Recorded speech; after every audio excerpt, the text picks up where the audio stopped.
అందరికీ నమస్కారం. ఇప్పుడే హాస్పిటల్ ఐసీయూలో ఉన్న శ్రీతేజ్ ఐసీయూలో చూసి బయటికి వస్తున్నాను. డాక్టర్స్ అందరితోటి నేను మాట్లాడాను.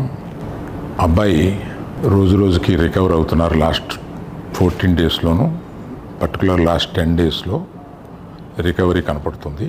బట్ చాలా టైం పట్టొచ్చు అని కూడా చెప్పారు. ఇలాగా ఆ అబ్బాయి కోలుకోవడానికి ఏమైనా చేయడానికి మేము సిద్ధంగా ఉన్నాము.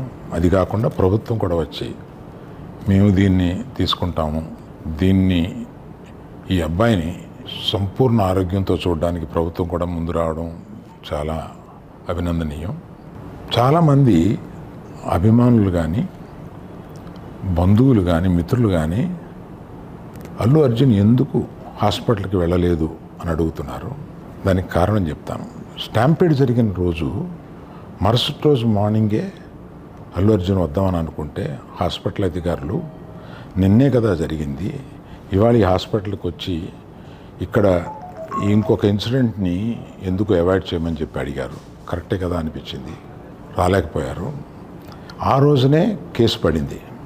ఆ కేసులో పడిన తర్వాత మన legal team headed by Niranjan గారు strongly advised Bunny should not go to the hospital at all or meet the parents, ఇట్లా అని చెప్పి గట్టిగా చెప్పారు.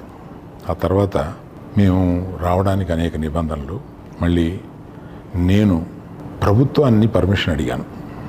నేనన్నా కనీసం వెళ్ళి చూస్తే బాగుంటుంది అని.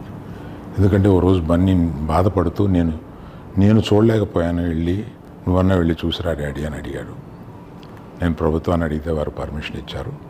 ఈ పర్మిషన్ నాకు ఇచ్చిన చీఫ్ మినిస్టర్ గౌరవనీయులు రేవంత్ రెడ్డి గారికి, పోలీస్ శాఖకి, మన హాస్పిటల్ అధికారులు, సిఇఓ గారు అభిమన్యు, మెడికల్ డైరెక్టర్ సంబిత్ గారు, వీరందరికీ, హాస్పిటల్ వర్గానికి అందరికీ నా కృతజ్ఞతలు తెలిపారు.